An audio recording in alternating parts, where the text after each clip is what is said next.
Hello বন্ধুরা, কেমন আছে? আশা করি ভালো আছে। আজও চলে এসেছি একটা নতুন ভিডিও নিয়ে। দেখতে পেয়েছো ছাগল, বিকালের টাইম, ছাগলগুলো দেখো কেমন করে আরামে বসে আছে। দেখো গম দিয়েছি, দেখো গম বসে বসে গম খায়। ওইটা হচ্ছে খাসির বাচ্চা, এটা পাঠি। এই ছাড়াটাকে ওরা মারে খুব, যার জন্য ওর কাছে দাঁড়িয়ে থাকতে হয়, তবে খায়। দেখছো আর খাওয়ার স্টাইল দেখো, পা তুলে দিয়েছে গামলার উপর দিয়ে, আরামে খেছে। এখানে কিছু যে গম করা বেঁচে যাবে, সেই গমের চালে আছে, সেগুলো আমি দাঁড়টাকে দিয়ে দেবো। দাঁড়টাকে আমি বেশি গম গম খাওয়াই না, কারণ গম খাওয়ালে ছাগল বাঁজা হয়ে যায়, ওর জন্য গম খাওয়াই না বেশি।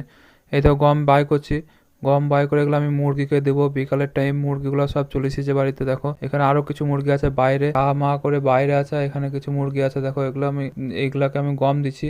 গম খাওয়ানোর পর ঘরে ভরে দেবো, আমার ছোট্ট খামারে ভরে দেবো। কারণ হচ্ছে শীতের সময় বেশিক্ষণ আমি রাখি না, মুরগি ছাগল সব আমি ঘরের ভিতরে ভরে দিই। কারণ হচ্ছে শীতের টাইমে রোগটা বেশি ছড়ায়, এই জন্য ঠান্ডাটা বেশি লেগে যায়। আবহাওয়া শীতের টাইম সন্ধ্যের সময় হলেই কুয়াশার মতন পড়তে থাকে। আজ আমার মনটা একটু খারাপ, তার কারণ হচ্ছে এখানে যে মা করে দেখতে পেয়েছে, তার মধ্যে একটা ছিল লাল কালার। যারা তোমরা আমার ভিডিও দেখো তারা বুঝতে পারবা।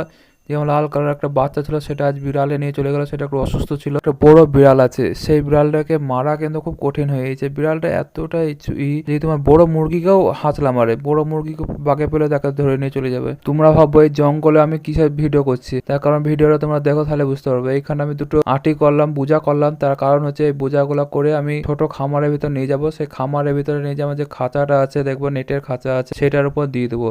তার কারণ হচ্ছে আমার ছাগলের বাচ্চাগুলা যেগুলো আছে খুব বদ, তারা এই শুধু খাঁচার উপর উঠবে, উঠে ধরপ ধরপ করে লাফাবে রাতের দিকে। একদিন তো হঠাৎ আচমকা লাফ মেরেছে, আমার ভয় লেগে গেছে, করে উঠেছিল, তো দৌড়ে এসে আবার খামার করে দেখছি কিছুই হয়নি। কিন্তু এই নেটের খাঁচার একটু ফাঁকটা একটু বড়, ওর জন্য পা আটকে গিয়েছিল, ওর জন্য করে উঠেছিল। ওর জন্য আমি এই বোঝাগুলো ওই খাঁচার উপর দিয়ে দেবো, যাতে উঠতে না পারে। ওর জন্য এবার সকাল সকাল আমি ছাগলগুলো ভরে দিলাম, তালা মেরে দিলাম। আজকের ভিডিও এই পর্যন্ত শেষ করলাম। সবাই ভালো থাকবেন, সুস্থ থাকবেন।